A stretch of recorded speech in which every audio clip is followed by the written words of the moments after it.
ആ ഇതാണ് ഉണ്ണിത്താന്റെ വീട്. കണ്ടിട്ട് ഭാർഗവതിലേയും പോലുണ്ടല്ലോ. പടച്ചോനെ, ഈ ബംഗ്ലാവ് വേണ്ടിട്ട് ചെകുത്താൻ ഇറങ്ങണ വീടാണെന്നാണല്ലോ തോന്നണത്. ഞമ്മക്കൂടെ പറ്റൂല. എല്ലാത്താ തിരിച്ച് വീട്ടിലേക്ക് വെക്കോ. അവിടെ തന്നെ സ്വീകരിക്കാൻ നാട്ടുകാരും പോലീസുകാരും ഉണ്ടാവും. പറഞ്ഞാലും അങ്ങനെ ഒരു ഇടങ്ങേറുണ്ടല്ലോ. നമ്മളിപ്പോ എന്താ ചെയ്യാ? താൻ പേടിക്കാണ്ട് വാടോ ആചാരേ. ഭാർഗവിയോ കമലയോ എന്തായാലും കൊള്ളാം. ആ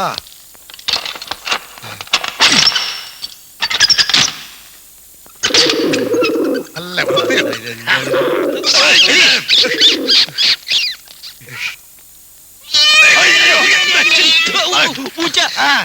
സാരയില്ല. വാ.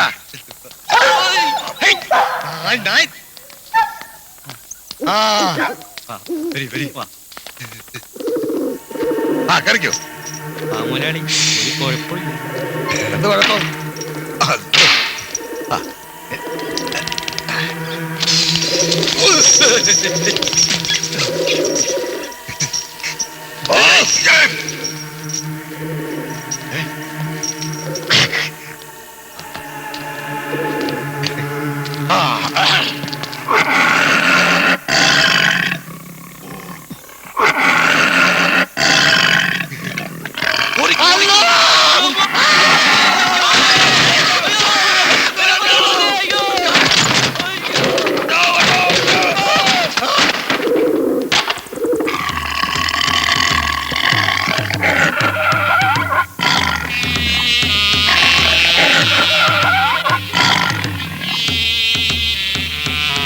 എത്ര മനോഹരമാണ് ഈ ശബ്ദം.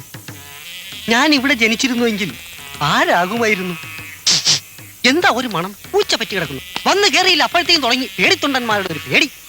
മുതലാളി, പപ്പായി മുതലാളി. കുട്ടി പുലി. അയ്യോ, പുലിയോ? അയ്യോ, പുലി വരുന്നു. പുലി വരുന്നു. വണ്ടിയാണ്.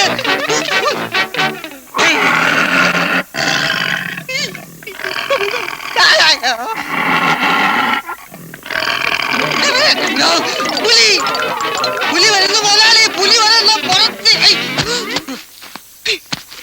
പപ്പായി മുതലാളി. മുതലാളി പോയോ? മുതലാളി, മുതലാളി.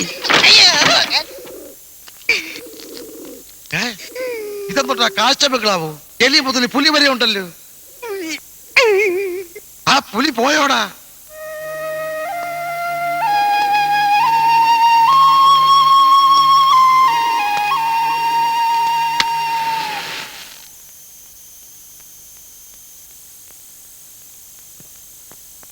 ഭൂതപ്രേത പിശാചുക്കളും വന്യമൃഗങ്ങളും ഒക്കെ ഉള്ള വീടാണല്ലോ ഈ ഉണ്ണിത്താൻ വാങ്ങിയിരിക്കണേ. എന്റെ കർത്താവേ, ഇതാകുമ്പം പ്രേതങ്ങളല്ലാതെ വേറെ ആർക്കും നമ്മളിവിടെ ഉണ്ടെന്ന് അറിയാൻ പറ്റില്ലല്ലോ. അല്ലപ്പാ, നമ്മുടെ ആഫീസല്ല പഹയന്മാരും കൂടെ തല്ലിപ്പൊളിച്ചിട്ടുണ്ടാവോ? അത്യാവശ്യം വേണ്ടുന്ന നശീകരണ പ്രവർത്തനങ്ങളൊക്കെ അവര് നിർവഹിച്ചിട്ടുണ്ടാവും, അത് ഉറപ്പാ.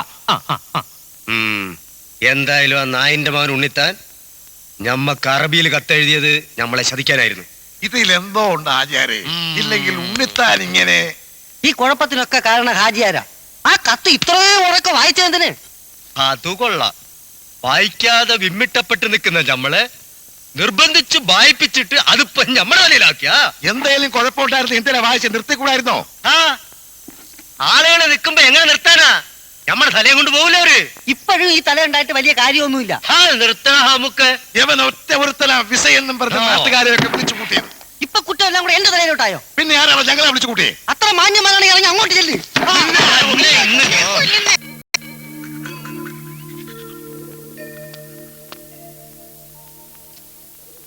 എന്റെ കർത്താവേ, എവിടെ നോക്കിയാലും കുരിശുകളാണല്ലോ. യവന്മാരെ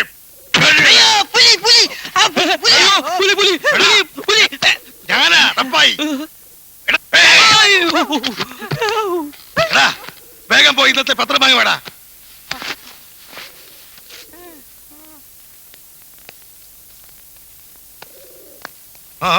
റപ്പായി, ഇവിടുത്തെ കക്കൂസ് എവിടാ? അപ്പുറത്ത് ഒരു തുള്ളി വെള്ളമില്ല. എവിടെ തുപ്പും?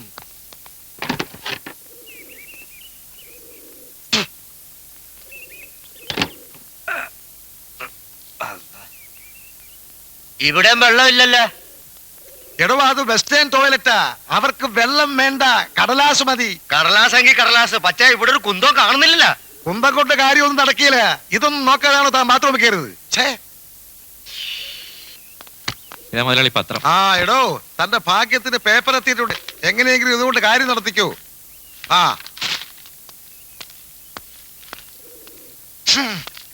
തൽക്കാലം കടലാസ് കൊണ്ട് കാര്യം നടത്തിയിട്ട് സന്തോഷമായിട്ട് പുറത്തേക്ക് വാ. മുതലാളി, മുതലാളി, എന്തടാ? എന്താണ്? നമ്മുടെ വാർത്ത പത്രത്തിൽ വന്നിരിക്കുന്നു. ഓ എന്റെ കർത്താവ്, ഒന്ന് വേഗം വായിക്കി. വിസ തട്ടിപ്പ് 3 പേർ ഒളിവിൽ.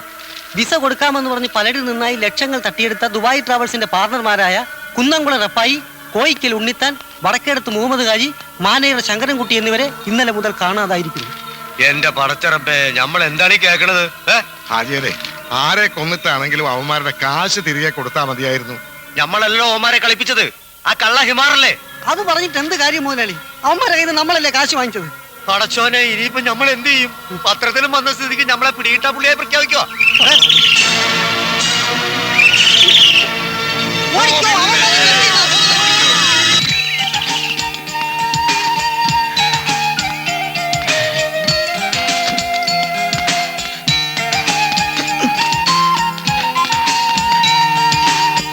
മുതലാളി, മുതലാളി. നീ ആയിരുന്നോ? അല്ല, ഞാനായിരുന്നു. നീ ഏത് കോതമംഗലത്ത് പോയി കിടക്കായിരുന്നു? ഹാജിയാരെ, മാത്തപ്പാ, അല്ലാ, അനക്കിത് എന്ത് പറ്റി? എവിടെ പോയി കിടക്കായിരുന്നു? ഞാൻ തിരുവനന്തപുരത്ത് എമിഗ്രേഷൻ ശരിയാക്കാൻ പോയി തിരിച്ചു വന്നപ്പം നമ്മുടെ ട്രാവൽസിന്റെ മുമ്പിൽ വെച്ച് ഒരു തടിയൻ ഇടിച്ച് എന്റെ എമിഗ്രേഷൻ ശരിയാക്കി. അവിടെ നിന്ന് ഒരു തരത്തിലെ ഞാൻ ഊരി രക്ഷപ്പെട്ടത്. ഞങ്ങളൊക്കെ ഇവിടെ ഉണ്ടെന്ന് നീ എങ്ങനെ ഇത്ര കൃത്യമായി അറിഞ്ഞു? നിങ്ങൾ ഈ ഭാർഗവ നിലയത്തിൽ അല്ലാതെ വേറെ എവിടെയും പോയി ഒളിക്കില്ല എന്ന് എനിക്ക് അറിഞ്ഞുവിടറ മോനെ. അല്ല പിള്ളേ, അന്നെ ഒരുപാട് അവര് തല്ലിയ. ഇല്ല, തടി നമ്മളൊന്ന് ഞെക്കി. അപ്പോഴേ നീ ഇവിടേക്ക് ഇത്ര പെട്ടെന്ന് എങ്ങനെ എത്തി? അതെ, ആകാശം വഴി പറന്നു വന്നൂടാ ഞാൻ. മുതലാളി അവിടെ? പറഞ്ഞ പോലെ ഇയാളിത് എവിടെ പോയി? മുതലാളി, റപ്പായി, ഇവിടെ ഇവിടെ ഉണ്ടായിരുന്നല്ലോ. റപ്പായേ, മുതലാളി, മുതലാളി, മുതലാളി, റപ്പായേ, റപ്പായ്. മുതലാളി എവിടെ മുതലാളിയെ? റപ്പായേ, മുതലാളി, ഇയാളിത് എവിടെ? മുതലാളി. മുതല് നഷ്ടപ്പെട്ടവൻ ഇനി എന്തോന്ന് ലാളിക്കാൻ? നീ ഇത് എവിടെ പോയി കിടക്കായിരുന്നു? ഞാൻ അപ്പുറത്ത് നോക്കായിരുന്നു. പോയി നോക്കിയത് അവിടെ എങ്ങനും. അങ്ങോട്ട് പോയി നോക്ക്. റപ്പായി മുതലാളി, മുതലാളിയെ, മുതലാളി, എടോ റപ്പായേ, റപ്പായ്. ഞരങ്ങനോ മൂടലോ ഉണ്ടോ? മുതലാളി? സജ്ജരെ, പുലി വല്ലതും തിന്നു കാണോ? ഏയ്, ഈശ്വര. മുതലാളി,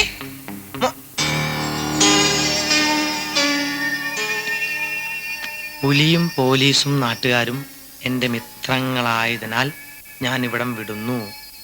ദുബായിൽ പോയി വിസയുമായി ഉണ്ണിത്താൻ്റെ കൂടെ തിരിച്ചു വരും എന്ന് കുന്നംകുളം റപ്പായി. ഹാജിയരെ, ഓ സുന്ദരോ, ഓ, എന്താണ്ടാ? റപ്പായി ദുബായി പോയി. റപ്പായി ദുബായി പോയിന്ന്. ആര് പറഞ്ഞു? ദേ, ഇതെങ്ങനെ ഒപ്പിച്ചു?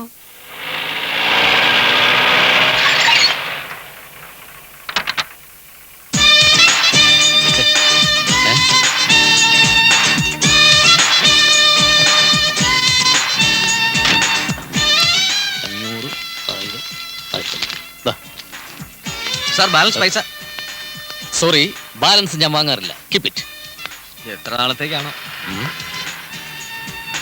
ഇവിടം ഒരു സംഘർഷബാധിത പ്രദേശം പോലുണ്ടല്ലോ. ഞങ്ങളുടെ കാശ് മാറ്റി ഒളിച്ചു കിടക്കല്ലേ? എവിടെയാണ് ഞങ്ങളുടെ പൈസ? സുഹൃത്തെ, കൈയെടുക്കൂ, കൈയെടുത്തോളൂ. ആരും വിഷമിക്കണ്ട.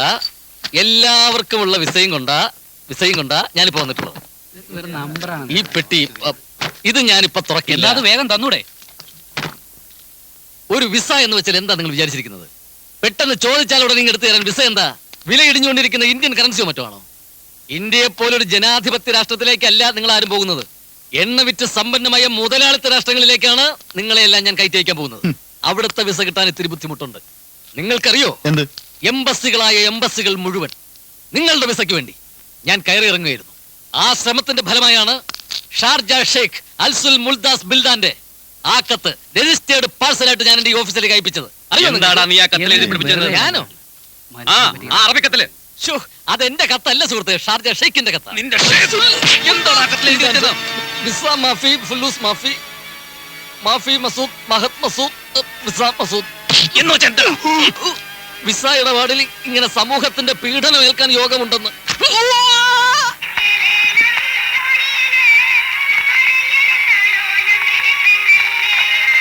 ഓ ഒന്ന് നിർത്തടായി പറയാല്. ഈ മുറികളൊക്കെ ഒന്ന് ശരിയാക്കണ ആമുക്കളെ. എന്താ കടിക്കണത്? ആ ഹൗസിംഗ് അങ്ങനെ നീക്കിക്കടാ. ഈ പ്രേതാലയം മൊത്തത്തിലൊന്ന് ശരിയാക്കണമെങ്കിലേ കൊച്ചിൻ കോർപ്പറേഷനിലെ എല്ലാ ജോലിക്കാരും വേണ്ടി വരും. ആകെ ഇടങ്ങേറായല്ലോടാ മാത്തപ്പ. പുറത്തോട്ടും വയ്യ അകത്തോട്ടും വയ്യ എന്ന് പറഞ്ഞ മട്ടായി. ഇനിയിപ്പോ എന്താ ചെയ്യാ? എങ്ങനെയും പണം ഉണ്ടാക്കി കൊടുക്കാനുള്ള ആൾക്കാർക്ക് പണം തിരികെ കൊടുക്കണം. അതിന് നമ്മുടെ കയ്യിൽ എവിടുന്നാടാ പണം? പണം ഉണ്ടാക്കണം എവിടെന്നെങ്കിലും. ഒരു വഴിയുണ്ട്. എന്ത് പൈ? ഞാൻ പറയട്ടെ. ഉം. മോഷണം.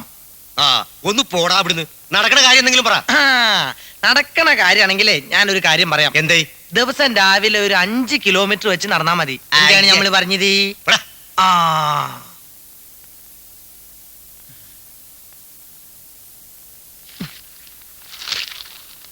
മന്ത്രിയുടെ മകളെ റാഞ്ചി 25 ലക്ഷം രൂപ തട്ടിയെടുത്തു. കാശ്മീർ ആഭ്യന്തര വകുപ്പ് മന്ത്രി സെയ്ദ് ജലീലിന്റെ മകളെ തട്ടിക്കൊണ്ടുപോയി കാശ്മീർ തീവ്രവാദികൾ മോചനദ്രവ്യമായി 25 ലക്ഷം രൂപ ആവശ്യപ്പെട്ടു. ഇത് നല്ല പരിപാടിയാണല്ലോ. നമുക്കും ആരെങ്കിലും കിഡ്നാപ്പ് ചെയ്താലോ? കിഡ്നി തട്ടിപ്പാ? ഓ, ഒരാളുടെ കിഡ്നി എടുത്ത് ബലക്ക് വിൽക്കണ പരിപാടി. അതിന് നമ്മളെ കിട്ടൂല മോനെ. Kidney തട്ടിപ്പല്ല ഹാജിയാരെ, kidnapping. കാശുള്ള ആരെങ്കിലും തട്ടിക്കൊണ്ട് പോയിട്ട് ലക്ഷക്കണക്കിന് രൂപ ആവശ്യപ്പെടുന്ന പരിപാടിക്കാണ് കിഡ്നാപ്പിംഗ് എന്ന് പറയുന്നത്. എന്തു പണ്ടാരായാലും വേണ്ടില്ല, നമുക്ക് വേണ്ടത് കാശാ. ആ. അതെ. അപ്പൊ നാളെ തന്നെ നമ്മൾ കിഡ്നാപ്പിംഗ് ആരംഭിക്കുന്നു. ഓക്കെ? ഓക്കേ. ആരാണെന്ന് നോക്കണ പകയാ. വല്ല പോലീസോ പുലിയോ സിഐഡികളോ ആണെങ്കിൽ നമ്മുടെ കഥ കഴിഞ്ഞത് തന്നെ. കൊല്ലണെങ്കിൽ കൊല്ലട്ടെ. എടാ ശങ്കരൻകുട്ടി, നീ പോയി തുറക്ക്. ഞാൻ തന്നെ പോണോ? നിങ്ങൾക്ക് എല്ലാവർക്കും ഭയാണെങ്കിൽ ഞാൻ തന്നെ പോയി തുറക്കാം. എനിക്ക് അങ്ങനെ ജീവിക്കണം എന്ന് വലിയ മോഹമൊന്നുമില്ല. പുലി കടിച്ച് ഭരിക്കുകയാണെങ്കിൽ ഒരു പുലി രക്തസാക്ഷി കൂടെ നമ്മുടെ നാട്ടിലിരിക്കട്ടെ. എന്നാ ഞാനും വരാം. ഉണ്ണിത്താനാ? അയ്യോ, ഉണ്ണിസാറായിരുന്നോ? എല്ലാവർക്കും ഇവിടെ സുഖം തന്നെയല്ലേ? ഉണ്ണിത്താൻ സാറിന് ഞങ്ങൾ ഇവിടെ ഉണ്ടെന്ന് അങ്ങനെ മനസ്സിലായേ? നിങ്ങൾ വേറെ എവിടെ പോകാൻ? എന്റെ ഈ ബംഗ്ലാവിൽ തന്നെ നിങ്ങൾ കാണുമെന്നുള്ളത് ഉറപ്പല്ലേ? പിടിക്ക് കള്ളത്തെണ്ടികളെ. നാട്ടുകാർ മുഴുവൻ ഇത്രയും വയലന്റ് ആയി നിൽക്കുന്ന വിവരം ജസ്റ്റ് എന്നെ ഒന്ന് ഇൻഫോം ചെയ്യാമായിരുന്നില്ലേ? എങ്ങനെയെങ്കിലും ഞാൻ എസ്കേപ്പ് ചെയ്യുമായിരുന്നല്ലോ. No chance. എല്ലാം വളരെ പെട്ടെന്നായിരുന്നു. അല്ല ഉണ്ണിത്താനെ, ഇതെന്ത് പറ്റി? ആസ്കിഡന്റ് ഉണ്ടായ? തൽക്കാലം വലിയ ആക്സിഡന്റുകളൊന്നും ഉണ്ടായില്ല. പക്ഷെ കാര്യങ്ങൾ ഈ നിലയ്ക്ക് പോവുകയാണെങ്കിൽ ആക്സിഡന്റുകൾ പലതും ഇവിടെ ഉണ്ടാവാൻ സാധ്യതയുണ്ട്. ഉണ്ണി സാറേ, ഉം. നാട്ടുകാരുടെ പൈസ പൈസ അല്ലേ? ഗോവിന്ദ ഒന്ന് പോകാൻ ഒരു ഒടുക്കത്തെ ചിരി.